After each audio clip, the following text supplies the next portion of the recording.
Вакцинация в республике продолжается. Сделать прививку от коронавирусной инфекции может любой желающий. Пункты вакцинации открыты не только на базе медучреждений, но и в медколледже Владикавказа, а также в торгово-развлекательном центре «Алания Молл». Виктория Крылова продолжит тему. Вакцинация населения начинается с тщательного осмотра, изменения давления и температуры. Врач интересуется наличием хронических заболеваний, аллергических реакций и перенесенной коронавирусной инфекции. Вакцинация населения продолжается на базе медицинского колледжа. Привиться может любой желающий. Станислав Дзыбоев рассказывает, что уже давно хотел сделать прививку от коронавируса. Я уже болел в конце прошлого года, болел тяжело. Сейчас более полгода прошло и решил застраховаться так. Я уже давно созрел для этого мероприятия. И тем более вот директор этого заведения, Ревазов Таймураз, я ему верю 100%, можно сказать. Тем более среди людей бываю или сам еще второй раз можно заболеть, или сам кого-нибудь заражу. С марта этого года на базе Северо-Осетинского медицинского колледжа открыт прививочный пункт.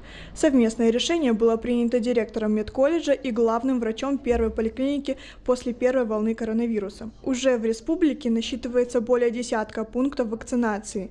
Чем больше их будет в шаговой доступности, тем более эффективно пройдет вакцинация, отметил Таймураз Ревазов. Особенность то, что процесс преподавательский состав медицинского колледжа 2 месяца тому назад был полностью провакцинирован. На 100% все, кому была показана эта вакцинация.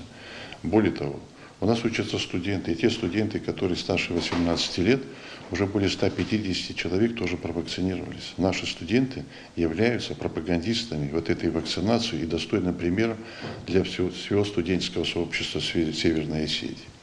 И это очень важно. Наше спасение на сегодняшний день только вакцинации. Сегодня на базе прививочного пункта в медколледже вакцинировалось 32 человека первым компонентом и 10 человек вторым компонентом. У всех привитых людей не наблюдается аллергических реакций и побочных эффектов. Еще один пункт вакцинации открыли в торговом центре «Алания Молл». Желающие также проходят осмотр врача. Узнав о новом пункте вакцинации, Виктория Бесолова решила привиться. Я боюсь самого коронавируса, потому что в прошлом году я переболела, я знаю, насколько это тяжело проходит, и мне было очень плохо.